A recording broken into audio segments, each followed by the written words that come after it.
বিসমিল্লাহির রহমানির রহিম।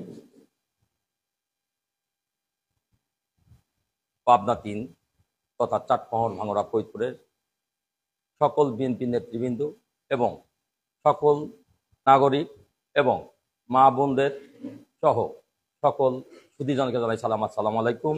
সঙ্গে সাংবাদিক ভাইদের, আপনারা জানেন দীর্ঘ প্রায় ১.৫ যুগ ফ্যাসিস্ট সরকারের সঙ্গে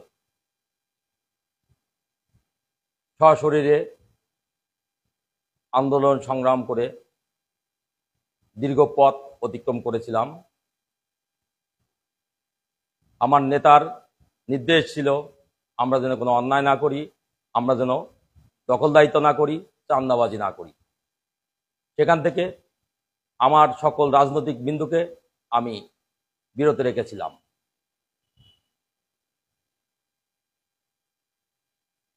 আমরা দীর্ঘ সময় রাজনীতির সঙ্গে জড়িত কর্মী, আশায় বুক বাঁধে দল ক্ষমতায় আসলে, দলের সুদিন আসলে আমরা ভালো কিছু পাবো। আমার নেতৃবৃন্দকে আমি ভালো কিছু দিতে পারিনি। দীর্ঘদিন নির্যাতিত, নিপীড়িত, অর্থনৈতিক কষ্ট, ব্যবসা বাণিজ্য ধ্বংস, জেল জুলুম, হামলা মামলা, পলাতক থাকার কারণে তারা পারিবারিকভাবে বিচ্ছিন্ন হয়ে গেছে। তাদের এই ঋণ, এই কষ্ট আমি কখনোই শোধ করতে পারবো না।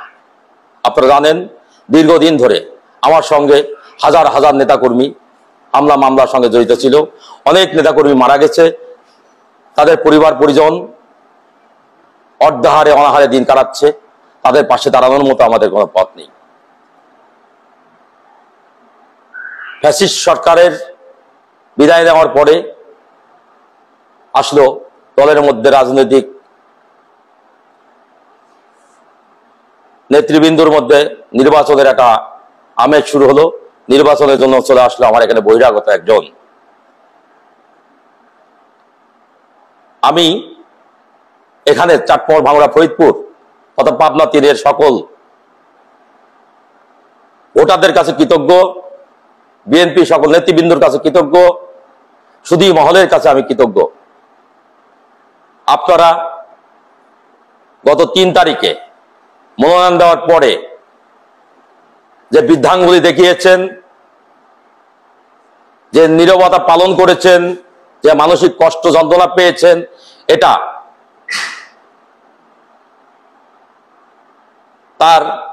তাকে বয়কট করার সবচেয়ে বড় অস্ত্র। তাকে আপনারা বয়কট করেছেন। আমরা বাংলাদেশ জাতীয়বাদী দল বিএনপির একজন নগণ্য কর্মী মাত্র। সেখান থেকে আশাবাদী ছিলাম পাবনা ৩-এর চাটমোহর থেকে অবশ্যই কাউকে না কাউকে মনোনয়ন দেওয়া হবে। প্রাথমিক মনোনয়ন দিয়েছেন। প্রাথমিক মনোনয়ন দেওয়ার পরে যে বর্তমান চিত্র পাবনা ৩-এর, আমি সেন্ট্রাল নেতৃবৃন্দকে বলবো আপনারা এসে দেখে যান, আপনারা মাঠ জরিপ করেন, মাঠ জরিপের রেজাল্ট দেখেন। আমি আগে বলেছিলাম 5% যার জনমত নাই তাকে কি করে মনোনয়ন দিবেন। আমি আবারও বলবো ওনার 5% জনমত নাই। তার বেস্ট উদাহরণ, উনি যেদিন মনোনয়ন পেয়েছেন ওনার বাড়িতে কয়জন মানুষ লাভালাভি পেরেছেন, মিষ্টি খেয়েছেন, ফুলের তোড়া, ফুলের মালা দিয়েছেন। ওনার সঙ্গে আগেও যে মানুষ ছিলেন এখনো সেই মানুষগুলাই আছেন। তার মধ্যে সিংহভাগ মানুষ বহিরাগত মানুষ ভোট দিয়ে জয়যুক্ত করতে পারবে না। বহিরাগত মানুষ সংখ্যা বাড়াতে পারে, ভোট দিতে পারে না। ভোট দেওয়ার মালিক পাবনা ৩-এর চাটমোহর ভাঙড়া ফরিদপুরের আপামর জনসাধারণ, বিএনপির নেতৃবৃন্দ। তাই আমি বলবো আসুন, এখনো সময় আছে।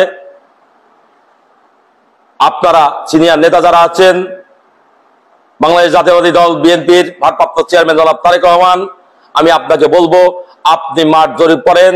আপনি মাঠ জরিপ করে আপনারা ব্যবস্থা নিন। যদি নেতার চেয়ে আসনের মূল্য কম থাকে তাহলে আপনার পরিবর্তন করা দরকার নাই। সরকার গঠন করার জন্য আগে আসন পুনরুদ্ধার করতে হবে, পাবনা ৩-কে জয়যুক্ত করতে হবে, তবেই আপনার হাত শক্তিশালী হবে। এমন নেতার নেতৃত্বে দিয়েছেন ধানের শীষের মনোনয়ন, যে কনফার্ম থাকেন হেরে যাচ্ছে। জামাত মিষ্টি বিতরণ করছে, জামাত শুকরিয়া আদায় করছে। কেন? পাবনা 3-এ যাকে মনোনয়ন দিয়েছেন নিশ্চিত থাকেন পাবনা 3-এর ওনার কাছে জামাত জিতে যাবে। তাই জামাতের ভয় ছিল আমাকে করে, জামাত সেখান থেকে শুকরিয়া আদায় করছে, মিষ্টি বিতরণ করছে। জামাতের নেতাদের পোস্ট দেখেন ওনারা কি লিখছে ওনাদের পোস্টে। আমি শুধু এটুকুই বলবো, পাবনা 3-এর সকল ভোটারদের উদ্দেশ্যে বলছি, আপনারা আমার পাশে ছিলেন, আমি আপনাদের পাশে ছিলাম এই দীর্ঘ 17টা বছর। আমার দ্বারা কারো কোনো ক্ষতি হয়নি, কারো অন্যায় হয়নি, কারোর উপরে আমি অত্যাচার করিনি, আমার নেতাকর্মী কারো কোনো ক্ষতি করেনি। আমরা পাবনা 3-এর আন্দোলনের জন্য প্রস্তুত নিচ্ছি। সেই আন্দোলনে আমি কথা দিচ্ছি আমার নেতাকর্মীর দ্বারা আপনাদের এক বিন্দু ক্ষতি হবে না, আপনারা নিশ্চিন্তে নির্ভয়ে থাকতে পারেন। আগামীতে আমি শুধু এটুকুই বলবো, পাবনা 3-এর চাটমোহর, ভাঙড়া, ফরিদপুরের সবাই শেয়ার করে দিবেন। বিএনপির নেতৃবৃন্দ তথা সাধারণ ভোটারগণকে, যুব সমাজকে আমি ঐক্যবদ্ধভাবে আমার ডাকে সাড়া দিয়ে পাবনা 3-এ দেখিয়ে দিবেন পাবনা 3 আপনাদের মনোনীত ব্যক্তি জয়যুক্ত হবে ইনশাআল্লাহ। আপনাদের মূল্যবান ভোট তাকেই দিবেন যে যোগ্য, তাকেই দিবেন যে পাবনা 3-এর উন্নয়ন করতে পারবে, তাকেই দিলে চাটমোহরের উন্নয়ন হবে, ভাঙড়া, ফরিদপুরের উন্নয়ন হবে। আমি দেখতে চাই পাবনা 3-এর সকল যুব সমাজ, ছাত্র সমাজ,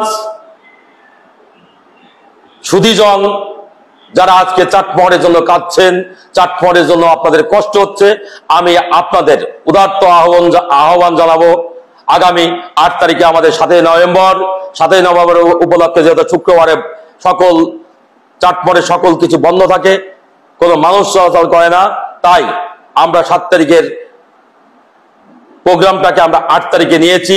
বালুচর মাঠে বিকেল 3টার সময় আমাদের প্রোগ্রাম শুরু হবে।